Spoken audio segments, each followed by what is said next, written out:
할렐루야. 제가 질문을 한번 해볼 거예요. 여기서 기도하다가 딱 감동이 와서 제가 메모지에다가 팍 적었는데, 여러분 왜 예수 믿어요? 왜 예수 믿게 되었어요? 왜 예수님을 더 잘 믿고 싶은 마음이 왜 생겨요? 같은 말이죠. 왜 예수 믿어요? 왜 예수님을 더 잘 믿어야지 이런 마음이 왜 생겨요? 내가 예수 믿는 이유가 뭐예요? 뭐 그 안에는 교회 다니는 이유도 되죠. 사실은 헌금 드리는 이유도 되고, 구체적으로 따져보면 좀 신앙적으로 표현하면 내가 왜 예수님을 믿게 되었나, 또 지금도 왜 그 믿음의 끈을 못 버리고 이 자리까지 나와 있나. 남편, 아내, 자식, 친구 이렇게 또 방황하다가 또 이렇게 나와 있을 수도 있거든요. 왜 이걸 못 버리고 나오나. 찬송가에 보면 아까 우리 호산나 찬양단 찬양할 때 그 찬양 들으면서 이 마음이 탁 와닿았어요. 뭔가 하면 그 찬송이 있더라. 후렴에 예수 예수 믿는 것은, 그 다음에 시작,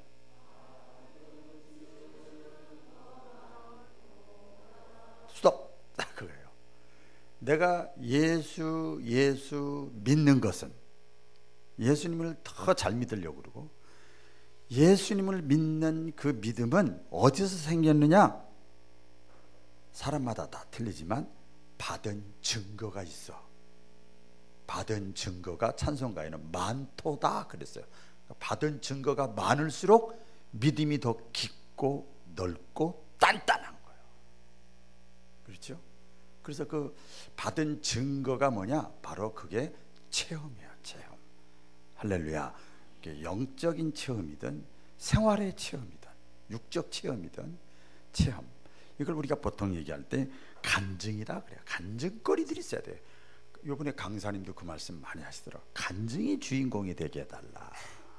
내가 교회 다니고 예배 드리고 헌금 내고 이렇게 다녔는데, 누구한테 내가 예수 믿고 교회 다니면서 신앙생활하면서 성경 하나님 말씀 믿으면서 다른 사람한테 간증거리가 없으면 허당이지 뭐. 허당. 그렇죠? 예수 내가 믿는 것은 받은 증거가 많다. 그 받은 증거가 바로 오늘 말씀으로 전 보면은 기적. 할렐루야. 기적이야. 기적. 내가 생각할 땐, 그래서 우리가 더 크게 얘기하면 이건 하나님의 은혜야, 그렇게밖에 말할 수 없어. 받은 증거, 받은 체험, 간증거리들, 하나님의 은혜야. 기적이 많이 있어서 저도 지금까지 목회하는 거고 신앙생활 하는 거예요. 다른 거 없어요. 옆 사람과 서로 한번 인사를 나누시겠습니다. 진짜로 물어보세요. 진짜 물어보세요. 당신 집사님에게 물어봐야 돼요. 당신 기적을 믿으세요? 한번 물어보세요. 옆 사람과.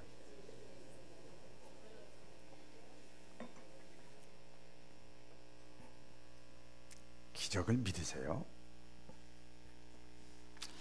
오늘 설교 제목이 기적의 주인공이 되세요 그랬는데, 기적을 믿느냐 한번 질문을 해보는 거죠. 뭐 자기가 자기 자신한테, 다른 사람한테도 질문하는 거예요. 오늘 본문은 우리가 일명 오병이어 기적이라 잘 알죠. 교회 오래 다녔으면 다 들었어요. 보리떡 5개, 물고기 2마리를 가지고 5,000명을 먹이고도 12개의 바구니에 부스러기를 모았다. 배불리 먹었다. 여자, 아이 제외하면 거의 뭐 10,000명이다, 20,000명이다, 여러 가지 기적이 나타난 거예요. 자연적인 것이 아니라 초자연적인 기적의 사건을 기록한 말씀이에요. 성경 66권 가운데 한 부분인데, 그래서 성경은요, 여러분, 기적의 책입니다. 창세기부터 요한계시록까지 보면 기적이라는 건 인간의 이성과 과학으로 도대체 이해가 안 되는데 일어난 사건들이 기록되어 있잖아요. 다 기적이에요. 다 기적의 책입니다. 신비의 책이에요. 좀 학문적으로 얘기를 하면 초자연적인 책이 성경이에요. 성경이에요. 일본의 신학자 우찌무라 간조라는 사람이 이런 유명한 얘기를 했습니다. 기독교는 누가 뭐래도 기적의 종교다. 같이 해보겠습니다. 기독교는 기적의 종교다. 기적의 종교인데 잘 들으셔야 될 것이, 기적의 종교라고 그래서 기적을 주장한다고 그래서 강조한다고 그래서 과학이나 이성을 무시하는 게 아니라 그걸 포함하고 뛰어넘는 거예요. 할렐루야. 그 이분법적으로 생각하면 안 돼요, 여러분. 기적이죠. 과학과 이성과 상식을 뛰어넘는 종교. 그래서 기적은 우리 인간의 편에서는 기적인데 하나님의 편에서는 자연스러운 거예요. 네? 그래서 하나님, 기적을 다른 말로 하면 인간 편에서 하나님이 도와주셨다는 거야. 할렐루야. 하나님이 도와준 거예요. 하나님이 인간 편에서 보면 그걸 기적이라고 우리가 얘기를 합니다. 지금도요, 그 전능하신 하나님, 창조주 하나님, 대초에 하나님이 천지를 창조하시니라. 창세기 1장 1절에 이렇게 딱 포문을 열잖아요. 그 포문을 열고 성경이 열리기 시작하는데, 전능하신 하나님, 창조주 하나님이 그 하나님의 능력을 내가 받아들이고 수용하고 동의하고 믿고 그리고 사모하는 자에게, 그리고 순종하는 자에게 모양과 방법은 다르지만은 얼마든지 그 기적은 지금도 일어남을 믿으시기를 주의 이름으로 축원합니다. 지금 과학시대, 정보화시대, 달나라 별나라 가는 시대, 뭐 4차원 5차원 시대에 여러분, 우리가 이게 예수 믿는다는 게 이거 보통 일이 아니잖아요. 어떤 면으로 생각하면 성경에 우리가 구약에 보면 홍해바다 갈라지는 사건, 그것도 기적이잖아요. 그렇죠? 말이 안 되는 거예요, 상식적으로. 홍해바다가 갈라지는 사건도 기적이지만 저는 이렇게 조금 나하고 적용시켜 봤어요. 여러분 개인에게 적용시켜 봤어요. 지금 구체적으로 지금 제가 이렇게 설교하고 있고 목회하고 있고 여러분들이 이 자리에 나와서 지금 앉아서 하나님께 예배 드린다고 하는 이 자체가 기적이에요. 옆에 사람 쳐다보시면 인사합시다. 당신을 보니 기적입니다. 기적이야, 기적. 한번 생각을 해보세요. 우리가 하나님 앞에 나올 자격이 있습니까? 세상적으로도 왕이나 대통령 앞에 가고 싶어도 못 가요. 오늘도 아침에 어떤 지방의 목사님이 전화가 왔더라고요.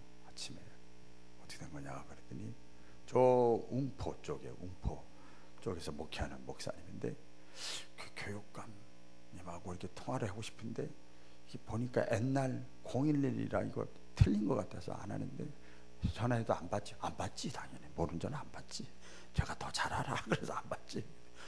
그러면 직접 내가 전화할 수 없고 만날 수도 없고 만나주지도 않을 것 같고, 그러니까 목사님이 대신 좀 이렇게 고맙다는 얘기를 이렇게 감사하다는 얘기를 좀 해줬으면 좋겠다. 세상에 우리끼리 얘기인데 교육감님인데도 안 되고, 대통령은 돈 없잖아. 왕은 돈 없잖아요. 하나님은 돈 없잖아. 할렐루야. 근데 하나님 앞에 딱 나올 수 있는 거, 이거 기적입니다, 여러분. 생각해 보세요, 한번. 기적이죠. 또 제가 이제 묵상해 보는 거예요. 이 외적인 기적 전에 내적인 기적을 묵상해 봤어요. 아무리 생각해도 내가 예수님을 보지도 않았는데, 예수님을 내 눈으로 보지도 않았는데 예수님을 주인이라고 불러. 내 인생의 로드 주인입니다. 주인님 그거예요. 예수님을 내 인생의 주인으로, 나의 구원자로 고백이 되어지는 거예요. 여러분 신기한 거예요. 고백되어지는 거예요. 그리고 믿어지는 것, 여러분 이게 기적이잖아요. 그렇죠? 이번 강사님도 집회 나오신 분들 하지, 믿어지는 걸 어떡하란 말이야. 믿어지는 걸 그게 성령의 감동이에요. 수학적으로 따져서 믿는 게 아니에요. 믿어지는 걸 어떻게 해? 남자 여자가 사랑하는 거랑 똑같아. 콩깍지가 딱 씌워버리면요 사랑스러운 걸 어떻게 해? 그렇잖아. 이거 어떻게 이론적으로 해석을 해? 자녀들 손주들 사랑스럽고 이쁜데 어떻게 해? 이론적으로 따져보면 별로 사랑스럽고 이쁘고 멋지지 않지만 사랑스러운 걸 어떡하냐고. 똑같죠. 하나님을 우리가 성경에 예수 요한복음 1장 12절에 보면 그의 이름을 믿는 자, 예수님을 하나님의 아들 예수님을 받아들이는 자는 하나님을 아버지라고 부를 수 있게 해주겠다 그랬어요. 그러니까 그 다음부터 하나님 부를 때 하나님 이렇게 맞는 소리지만 아버지 불러요. 아버지. 참 신기한 것이 하나님을 아버지라고 불러도 아버지. 오늘도 제가 새벽에 기도하면서 많은 눈물을 흘리면서 아버지 막 쏟아져요. 예? 하나님을 말해요. 아버지라고 불러도 아무렇지도 않고 너무 자연스럽고 마음속에 와닿는 거, 이거 기적이잖아요. 안 그래요 여러분? 기적이잖아요. 기적이에요. 때로는 자기의 죄를 회개하면서 내 죄를 회개하면서 주님께 감사해요 눈물로 고백되어지는 거, 이것도 기적이잖아요. 기적이죠. 말씀을 들을 때, 찬양을 할 때, 기도를 하면서 막 마음에 내 자신도 모르게 그냥 멍하니 있는 것 같은데 갑자기 평안이 오고 감사가 오고 눈물이 나오고 행복한 마음이 생겨지는 거, 이것도 기적이잖아요. 기적이에요. 우리는 기적이라고 그러지만 이것은 하나님이 만져주시고 움직여주시고 감화감동시켜 주시는 거예요. 하나님이라는 게 다 기적이죠. 오늘 오병의 기적은 외적인 기적입니다. 외적인 기적인데, 자, 언제 어디서 어떻게 따라 보겠습니다. 언제 어디서 어떻게. 자, 이건 이제 묵상하면서 은혜를 받을 텐데, 언제 이 오병의 기적이 일어났는가? 언제, 어느 때 일어났는가? 35절에 보면 때가 저물어 가매, 그런 말이 있어요. 때가 저물어 가매, 저물었을 때에 기적이 일어났어요. 잘 들으셔야 돼요. 집중하셔서. 저물었을 때에 기적이 일어났어요. 찬란한 태양이 뜨고 나이도 젊고 하나님 없이도 내가 뭐든지 마음대로 할 수 있을 것 같은 그때에 기적이 일어나질 않아. 저물었을 때에 기적이 일어났어요. 해가 서산했다. 뉘엿뉘 길고 황혼이 깃들고 땅거미가 밀려는 어둑어둑할 때, 이제 일할 시간 다 지나고 집에 가서 쉬어야 되고 이제 일할 수 없는 때, 그렇죠? 일하다가 중단한 때. 여러분 지금도 똑같더라고요. 하나님은 능력이 있으니까, 무에서 유를 창조하신 분이니까 내가 있는 것 가지고 찬란한 햇빛 비치고 자신감 있을 때 도와주면은 하나님께 도와줬다고 우리가 고백을 안 해. 깨닫기를 바랍니다. 절대 안 하죠. 우리가 어떤 존재들인데. 내 인생의 저문 때, 내가 인생의 한계도 느끼고 능력의 한계도 느끼고 내가 할 수 없을다, 아무것도 할 수 없다, 이럴 때 기적이 일어난 거예요. 저물었을 때에. 50대 후반 되신 분인데 어떤 분이 영성 훈련을 받고 이제 그 기도문을 써내라고 하는데, 그거 이제 자료가 있어서 제가 소개할 텐데요. 이분이 이렇게 했습니다. 한번 들어보세요. 주여, 나는 지금 저문 때의 인생을 살아가고 있습니다. 내 능력으로 봐도 더 이상 어쩔 수 없는 저문 때에 살고 있습니다. 이 나이에 취직하기도 어렵고 누구에게 부탁할 만한 곳도 없는 저문 때입니다. 그렇다고 일을 하자니 힘도 붙이고 건강도 좋지 못하고 심히 피곤한 저문 때입니다. 그러나 주여, 주님이 내게 힘주시고 도와만 주신다면 저는 무엇이든지 할 수 있습니다. 하겠습니다. 주여, 저를 도와주시옵소서. 기도문을 이렇게 썼어요. 그러니까 기도문 이렇게 썼는데, 이 기도문의 내용은 뭐냐면 진심으로 주님을 의지하는 거예요. 할렐루야. 그렇죠? 진심으로 주님께 의지하고 자기 모든 것, 자기가 한계를 느끼고 이제 주님께 맡기는 거예요. 여러분, 그러면 지금도 우리의 삶에 오병이어의 기적과 같은 사건들이 일어남을 믿으시기를 바랍니다. 지금도 일어나는. 그래서 성경에 보면 구약과 신약 2000년 4000년 지금 있는데 그 후대 사람, 신약 사람들이 꼭 얘기를 합니다. 후손들이 얘기를 해요. 그렇게 기도할 때 그런 얘기를 합니다. 막 힘들고 어려울 때 아브라함의 하나님, 이삭의 하나님, 야곱의 하나님, 다윗의 하나님, 솔로몬의 하나님, 그 하나님이 지금도 나의 하나님 되심을 내가 믿습니다. 그래요. 사람은 다 지겹고 세월은 흘러갔지만 그 하나님이 여전히 지금도 동일하게 우리와 함께 하신 하나님이에요. 그 똑같은 하나님이에요. 여러분, 성경에 보세요. 저문 때 제가 묵상하다 보니까 막 은혜가 팍팍팍 넘치더라고요. 은혜가 넘쳐요. 아브라함이 이삭을 낳았잖아요. 몇 살 때 낳았죠? 100살 때 낳았어요. 100살 때. 100살이면 인생 다 저물었을 때요. 그렇죠? 모세가 이스라엘 백성이 지도자로 부름받을 때 몇 살 때죠? 80세야. 그래서 미디안 광야에서 꼬부랑 할아버지 됐을 때야. 다 저물었을 때야. 그때 하나님이 다가오셨죠. 홍해바다 사건들이 묵상해봤어요. 홍해 막 이스라엘 백성들은 이제 이끌고 10가지 재앙해가지고 모세가 이스라엘 백성 가는데 앞에 홍해바다가 딱 가로막혀 있어.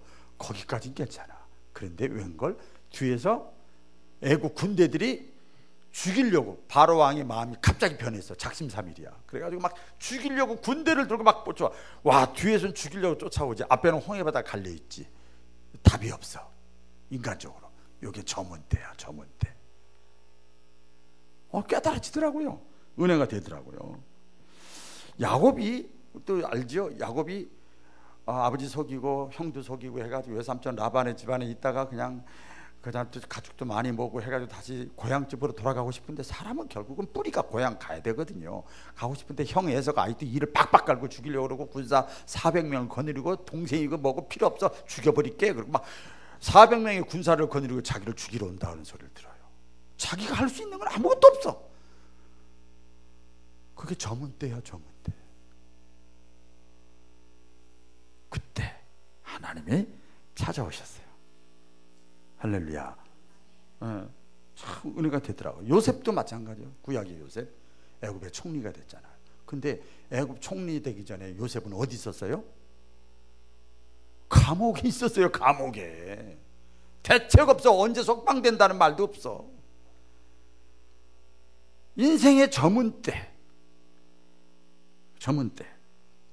가나안 땅을 이스라엘 백성들이 광야 40년 끝나고 가나안 땅을 정복할 때 10명의 정탐꾼을 보낼 때 정탐꾼이 딱 가서 이렇게 정보를 들어보니까 거기는 가나안 땅은 완전 무장한 군인들이 꽉 차 있는 거예요. 빈 땅이 아니요. 이스라엘 백성은 오합지졸이요, 방랑객들이요. 이거는 인생의 저문대야. 아무것도 할 수가 없어. 자기들이 할 수 있는 게 없어. 다윗과 골리앗 싸움 아시죠? 그렇죠? 다윗과 골리앗 싸움. 다윗하고 골리앗하고 싸우는데 골리앗은 키도 크고 갑옷 입고 다윗은 조그만 아이고 말이에요. 이건 인간적으로 보는 거, 인간적으로 저문대야. 아무것도 할 수가 없어. 자기 힘으로는. 그 만군의 여호와의 이름으로 너에게 나가노라 그러잖아요. 많이 있어요. 삼손 여러분 알죠? 이성에 빠져서 쾌락에 빠져가지고 그냥 하나님 자신이 본분을 잃어버리고 나중에 그냥 잡혀가지고 두 눈 다 뽑히고 말이었어. 선지자가 돼가지고 사사가 돼가지고 막 이랬어요. 그래가지고 거의 감옥에 있으면서 그냥 맷돌이나 돌리고 막 인생의 저문대 자기가 할 수 있는 게 아무것도 없어. 비참해졌어. 그때 다시 주님이 삼손에게 힘을 줘서, 할렐루야. 참 그런 게 너무 많아요. 요나도, 하나도 이러다 보면 지금 다 가겠네. 요나도요. 이거 하나님이 가라는 대로 안 하고 자기 마음대로 자기 스타일로 신앙생활하는 거예요. 가라는 대로 가야지. 똑같은 하나님이 이러다 하나님 순종을 기뻐하시는데, 그래서 결국은 고래 뱃속에 던져지잖아요. 고기 뱃속에.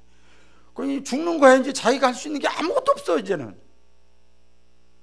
거기서 회개하고 하나님이 또 찾아오시잖아요. 사도 바울도 신약에 보면 복음을 전하다가 감옥에 갇히고 매 맞고 막 이러잖아요. 억울한 일 당하고 포로 생활하고 막 이게 전부 저문 때야, 저문 때. 그때 하나님이 찾아오시는 거야. 그래서 문제가 해결돼요. 한 번만 더 마지막으로 소개하려고 그래요. 예수님도 마찬가지예요. 예수님의 십자가. 예수님에게 십자가는 인간적으로 보면 저문 때예요. 아무 희망이 없어. 그 저문 때, 그때 하나님의 역사가 나타나서 부활하게 하셨잖아요. 이게 모든 게 지금 소개했던 그 외에도 많아요. 전부 다 자기가 할 수 있는 역할, 능력, 한계, 나락에 떨어졌을 때, 아무것도 할 거 없을 때, 그때 하나님이 찾아오신 거예요. 지금도 찾아오세요. 믿으시기를 바랍니다. 어디서 기적이 일어났는가? 장소 문제인데요. 상황 문제예요. 35절에 보면 이곳은 빈들이요. 그래서 같이 해보겠습니다. 이곳은 빈들이요. 빈들이라는 건 먹을 것이 없고 쉬기도 만만치 않고 이곳에서 돈을 주고도 사 먹기도 참 힘든 곳이에요. 여기서 오병이의 기적이 일어난 거예요. 여기서. 그래서 내 삶도 빈들의 처지와 같은 삶, 저걸 또 묵상을 해봤어요. 지금도 마찬가지죠. 빈들과 같은 내 마음의 상태, 내 가정의 상태, 내 교회, 이 나라, 이 민족, 내 자녀의 속마음의 상태, 사업장의 상태 다 마찬가지예요. 신앙의 상태, 외적인 상태, 빈들과 같은 상태. 이 상황이 육신적으로 제가 이렇게 적어봤어요. 빈들 같은 상황이 어떤가? 직장도 잃어버리고 돈도 다 떨어지고 가게도 안 되고 친구도 떨어지고 붙잡을 곳도 없고 기대할 만한 친구나 친척이나 선후배도 없고 빈들과 같은 처지. 그래서 삶이 허전하고 허무하고 사람 만나기도 싫고 다 귀찮아. 수시로 초조하고 걱정, 염려, 불안, 낙심, 포기, 좌절감이 계속 밀려오고 자살하고 싶고 때로는 빈들이에요. 빈들. 육신적으로 그렇다면 신앙적으로도 마찬가지예요. 신앙적으로도 빈들이 그럴듯하게 나와서 예배드리고 있지만 신앙적인 빈들과 같은 마음의 상태가 있는 분들이 있어요. 좀 또 묵상을 해보니까 교회를 다녀도 기쁨도 없고 감사도 없고 평안도 없고 메마르고 강팍하고 성경도 하나님의 말씀으로 믿어지지 않고 교회 밖에 나가면 여전히 나는 불신자고 변함없는 불신자고 말씀을 들어도 마음에 와닿지 않고 기도를 해도 답답하고 예배는 형식적이고 의식적이고 죽는다고 그러면 너무 두렵고 천국도 믿어지지 않고 신앙적인 체험도 없고 이 빈들이요, 빈들. 여러분들 다 한두 가지씩 다 이런 빈들의 상태가 있을 줄로 저는 알아요. 그런데요, 우리보다 먼저 신앙생활 했던 사람들 있잖아요. 구약과 신약과 기독교 역사, 또 우리 선배들, 우리보다 먼저 신앙생활 했던 사람들이 이런 빈들과 같은 상황에서 기도했고 찬양했던 것들이 성경에 찬송가에 많이 나와 있어요. 복음성가에 많이 나와 있어요. 몇 곡을 제가 한 5곡을 준비했는데 5곡 준비하면 그걸 다 부르면 큰일 나겠어. 그래서 예를 들어서 빈들의 마른 풀같이 시들은 나의 영혼 주다. 빈들의 마른 풀과 같은 시들은 나의 영혼, 주님이 허락한 성령을 간절히 기다립니다. 이렇게 했어요. 에이 그 포기하고 그냥 낙심하고 에라 몰라 이게 아니고 내 마음이 빈들의 마음 풀과 같은 이런 상태에 간절히 하나님의 은혜를, 하나님의 임재를 다른 사람들이 경험했던 거 나도 경험하고 싶습니다. 이렇게 찬송하고 이렇게 기도를 했어요. 가물음의 마른 땅에 단비를 내리시듯 내 마음의 단비를 조금씩이라도 내려주세요. 제가 사실 신학하기 전에 또 초창기 목회하면서 많이 부르면서 은혜를 받았던 게 이거 많이 불렀어요. 여러분, 나는 갈 길 모르니, 이거 많이 불렀어. 참 많이 불렀어요. 주여 인도하소서, 어찌해야 좋을지 나를 인도하소서, 아기같이 어리니, 막 짜증 불렀어. 이게 빈들의 상황이에요. 내가 할 수 있는 것이 아무것도 없어요.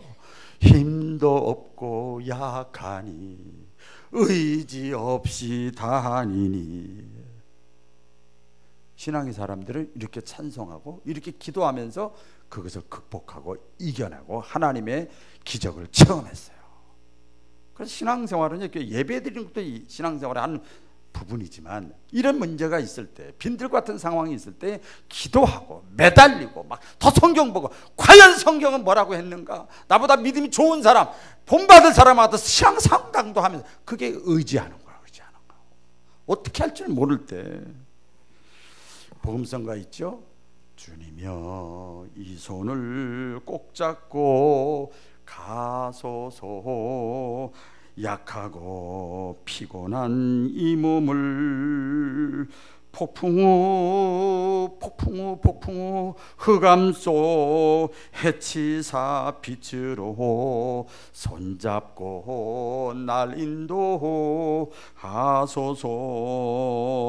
인생이 힘들고 고난이 겹칠 때 주님여 날 인도하소서 외치는 이 소리 귀 기울이사 손잡고 날 인도하소서. 할렐루야. 이 빈들과 같은 상황에 있을 때, 그래서 기도가 안 되면 찬송이라도 하는 거예요. 찬송은 곡조 있는 기도예요. 할렐루야. 그럴 때 성령님이 인격적이시기 때문에 성령님이 다 다가오시는 거예요. 다가오시는 거예요. 어떻게 기적이 일어나는가, 마지막입니다. 어떻게 기적이 일어났는가, 어떤 방법으로 보면 어린아이의 희생입니다. 따라해 보겠습니다. 어린아이의 희생. 식당에 가서 보면 그냥 우리 한국 사람 대부분 그렇죠. 배고플 때 식당 가면 다른 사람 안 보입니다. 침샘이 나오고 그냥 눈이 빨딱빨딱하고 막 이렇게 해요.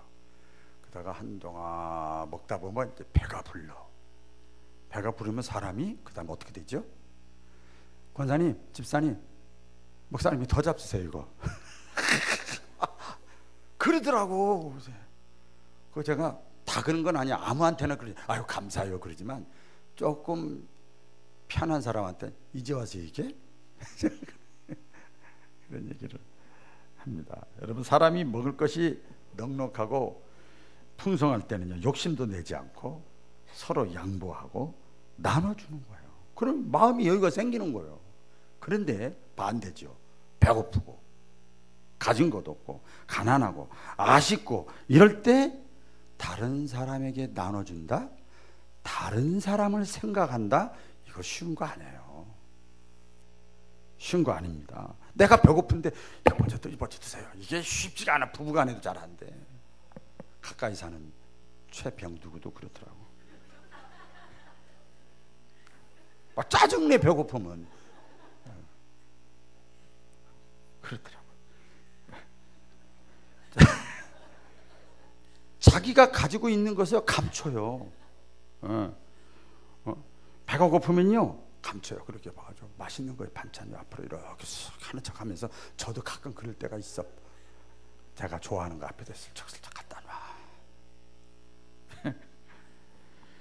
다른 사람 생각한다는 게 쉬운 게 아니에요. 그런데 오늘 이 오병이의 기적은요, 마태, 마가, 누가, 요한복음, 예수님의 사역에 대해서 나오는 성경 말씀인데, 오늘 마가복음 봤는데 요한복음에 보면, 여기 요한복음 6장 9절에 보면 여기 한 아이가 있어 보리떡 5개와 물고기 2마리를 가졌나이다. 같이 해보겠습니다. 여기 한 아이가 있어 보리떡 5개와 물고기 2마리를 가졌나이다. 시대 배경을 보면요, 이게 뭐냐면 보리떡 5개와 물고기 2마리는요 가난한 집에서 도시락 싸주는 어린 아이의 한 끼예요. 어린 아이, 무슨 집? 가난한 집. 어른? 아이가 먹는 한 끼예요. 그것이 이제 나와 있어요. 경제적으로 가난한 집 아이인데 결론적으로 말씀드리면 이 아이는 마음의 부자예요.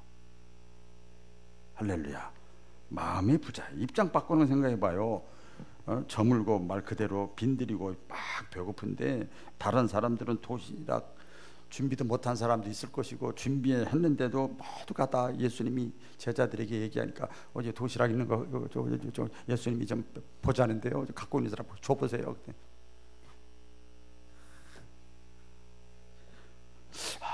마땅한 진짜 왜 자기가 갖고 있는 거 안 내놓으려고 그런 상황이에요. 뭐 배경 안 봐도 뭐 그런 분위기입니다. 이런 상황에서 내가 가지고 있는 도시락, 내가 가지고 있는 것 도시락을 성큼 예수님의 제자들, 아니 예수님이 내놓으라고 그럴 때 내놓을 수 있는 용기, 결단이 있느냐 이 말이에요. 우리가 볼 때는 쉽게 보이는데 그렇지 않아요. 가난한 아이라니까요. 신앙생활 할 때요 잘 들으셔야 됩니다. 공부 잘하는 사람은요 남들 놀 때 안 놉니다. 남들 잘 때 안 자요. 공부 잘하는 사람은 달라. 여러분 신앙생활도 똑같습니다. 남들 다 하면 그때 가서 찌끄러지니까 따라 하면은요 항상 2인자 3인자 6인자 되는 거예요. 이게 하나님이 기뻐하시는 일이고 성령의 감동이 있고 예수님이 제자들을 통해서 말씀이 올 때 내가 가진 것이 별거 아니라 할지라도 그걸 내놓는 결단, 용기. 여기서 기적이 나타나요. 여기서 기적이 나타나요. 쉽지가 않죠. 오늘날 같이 개인주의, 이기주의로 그냥 꽉 찬 이 사회에서 내놓는다는 건 쉽지가 않아요. 누군가의 희생이 있어서요. 우리 성도들에게도 저 자신부터 이런 어린아이와 같은 마음이 있어야 되고 액션, 삶이 있어야 됩니다. 부흥회 때 그런 간증 우리가 많이 들었죠. 그래서 맨 마지막 시간 복이 오는 길에 대해서 쭉 말씀을 드렸잖아요. 생각해 보세요. 다시 또 내적으로 보면 저와 여러분이 지금 이 자리까지 그나마 완벽하진 않고 부족한 게 많지만 그나마 이 자리까지 있기까지 누군가가 나를 위해서 기도해주고 희생하고 눈물을 흘리고 땀을 흘리고 헌신했던 불쏘시개와 같은 사람, 마중물 역할을 했던 희생타가 있었어요. 그냥 된 거 없더라고요. 물론 근본적으로는 예수님이 저와 여러분의 희생타가 되신 거지만 실제적으로도 보면 그런 것들이 많이 있습니다. 남들이 볼 때 별거 아닌 것 같아도 내가 가지고 있는 거 할 수 있는 것으로 최선을 다하는 거예요. 오늘 새벽에 제가 간증을 했는데요. 저희 어머니 간증입니다. 인천에서 제가 초등학교 때인가 중학교 1학년 때인가 초등학교 한 4, 5학년 됐을 때예요.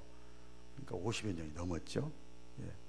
50여 년 됐죠. 근데 그 인천 송월감리교회 교회가 벽이 다 금가는 거예요. 빨간 벽들로 젖어 있는데 2층 크게 있는데 금가니까 어떻게 하냐면 처음에는 미장이로 하더니 계속 금가니까 쇠를 가지고 이렇게 앙카 박듯이 이렇게 가지고 앙카 박고 계속 교회가 다 그랬어요. 근데 교회가 그 본당이 마루예요. 마루. 그러니까 항상 꽝꽝꽝꽝 막 부흥 강사 목사님이 박장원 목사님이라고. 그러니까 쾅쾅 울리면 안 좋다고 막 시에서도 오고 막 그러더라고. 위험하다고 막 그러고 막 딱지 붙여놓고. 그래도 교인이 그렇게 많은데 누구 하나 여기에 대해서 기도는 다 해, 기도는 다 해. 저기를 안 해요. 뭐 이제 기억을 더듬어 보는 거예요. 근데 어느 날 부흥회가 있었어요. 근데 부흥회 마지막 날입니다. 마지막 날 점심 이후에 저희 어머니가 야 상기야, 제가 원래 상기였어요. 야, 교회 가자, 목사님한테 가자. 그래서 왜요? 기도 받으러 가자. 안 가. 가자. 그래서 갔어요. 가는데 그 강사님이 그 담임 목사님 사택에서 같이 머무르고 있었어요. 부흥강사 담임 목사님. 그래서 딱 갔어요. 갔는데 저희 어머니 이렇게 이제 갔어. 갔는데 그때 기도 받으러 왔습니다. 그래요.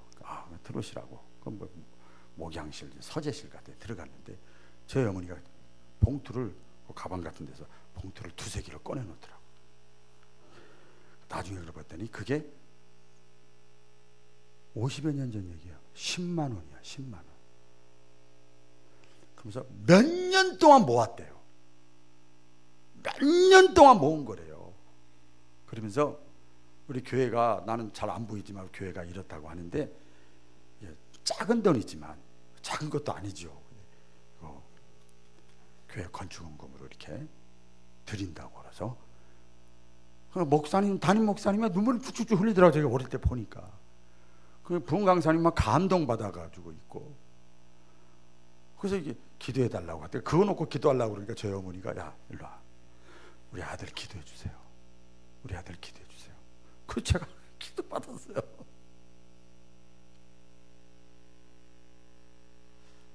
마중물이야, 마중물. 뭐 지난 일이니까. 그게 제 목회에 하나님이 이런 뭐야. 우리 바울교회 목회하면서 제가 그런 걸 많이 느껴요. 하나님 참 그냥 하나님 흘려보내는 분이 아니구나. 할렐루야. 너무너무, 그래서 모든 게 다 하나님의 은혜지요. 그래서 가정에서도, 부부간에도, 직장에서도, 구역에서도, 기관에서도요, 소그룹에서도 마찬가지로 굳이 교회로 비교하자면 여러분 삶의 현장에서 내가 신앙 안에서 마중물이 돼야 돼. 불쏘시개가 돼야 돼. 할렐루야. 우리는 하나님을 믿잖아요. 그럴 때 기적의 역사가 나타나요. 부흥회를 통해서 은혜 받았다는 분들이 참 많더라고요. 이번에요. 은혜 받았어요. 그러면 이제부터는 어떻게 해야 돼요? 이 어린아이처럼 은혜를 받았으면 내가 보답해야죠. 아멘이잖아요. 내가 보답해야지요. 이게 내가 가지고 있는 거 이거 내놔야지요. 여러분 집 팔고 땅 팔고 냉장고 팔라는 거 아니에요. 절대 그런 거 아니에요. 이 어린아이 내놔. 다른 사람 다 고개 들려고 안 내놨는데 이 어린아이 내놔서. 요한복음에 보면요, 이것도 또 가시처럼 거는 사람 많아. 요거 가지고 누구 괴 붙입니까? 그러면서 막 비난하는 사람이 많았어요. 근데 그게 기폭제가 된 거예요. 할렐루야. 내가 은혜를 받았으면 그 받은 거, 그것이 나에게 가장 작은 것이고 다른 사람이 볼 때 별거 아닌 것이라 할지라도 주님의 손에 붙잡히면 기적이 나타나는 거예요. 여러분 이게 복음이더라고요. 너무 이거 가지고는 사실 이거 하나밖에 못 사는데 주님의 손에 붙잡히면 기적이 나타나는 거예요. 30배, 60배, 100배. 이게 은혜고 복음이에요. 어린아이 희생의 결과로 나타났고, 마지막으로 보면 어떤 경우에 나타나는가 하면 제자들이 순종했어요. 우리 잘 알죠? 많이 들었던 게 순종이 제사보다 낫다는 말씀 있잖아요. 나눠주라 할 때 뭐 요한복음에 보면 감론을 박도 있었어요. 이거 가지고 안 됩니다. 멈추고 말이 됩니까? 이런 사람도 있었지만 그래도 나눠주라니까 결국은 나눠줬어. 저는 목회하면서 많이 느껴요. 싫어요, 안 해요 이랬다가도 이렇게 보면 한 달, 두 달 지나면 또 열심히 해. 그렇구나. 나 안 가요. 그때 둘째 아들이 나중에 안 간다고 했다 다시 와서 또 해. 성경이구나. 이런 걸 많이 느껴요. 많이 느껴요. 저 자신도 하나님 앞에 그렇게 했으니까요. 예수님이 말씀할 때 제자들이 항의하거나 주저하지 않고 이 떡과 물고기를 제자들에게 나눠주기 시작할 때, 나눠줄 때 ing, 영어로 ing, 진행이요, 진행. 그렇게 할 때 나눠주면서 기적이 나타나는 거예요. 할렐루야. 그러니까 요 나눠주는 게 힘든 거예요. 이게 요단강 먼저 발을 내딛는 게 힘든 거예요. 나눠줄 때 기적이 나타났잖아요. 이 순종이 여러분 우리가 볼 때는 제자들도 그 믿음이 있는 거예요. 알고 보면 이게 이성적으로 쉬운 게 아니에요. 그래서 순종이라는 건 내 생각의 기준이 아니고 하나님의 말씀에 우선순위를 둘 때 순종이 일어납니다. 하나님의 말씀의 우선순위 우리 많이 알죠. 순종할 때 기적이 일어나 10명의 문둥병자가 제사장에게 가다가 ING 그때 기적이 나타났고, 나만 장군도 우리 지난주에 말씀드렸죠. 7번 요단강이 들어가고 6번도 아니고 7번 순종하다가 막 여리고성도 무너질 때 아무 말 없이 돌다가 계속 도는 거야. 돌라고 하니까 순종하다가 여리고성이 무너지고, 가나 혼인잔치에도 나눠주라니까 거기서 다 모아라. 그때 물이 변하여 포도주가 되고. 할렐루야. 베드로가 물고기 밤새 인생의 노하우를 다 정해서도 안 됐지만, 다시 나는 밤이 맞도록 했지만 안 됐지만 주님의 말씀에 의지하여 다시 그물을 내리리이다. 할렐루야.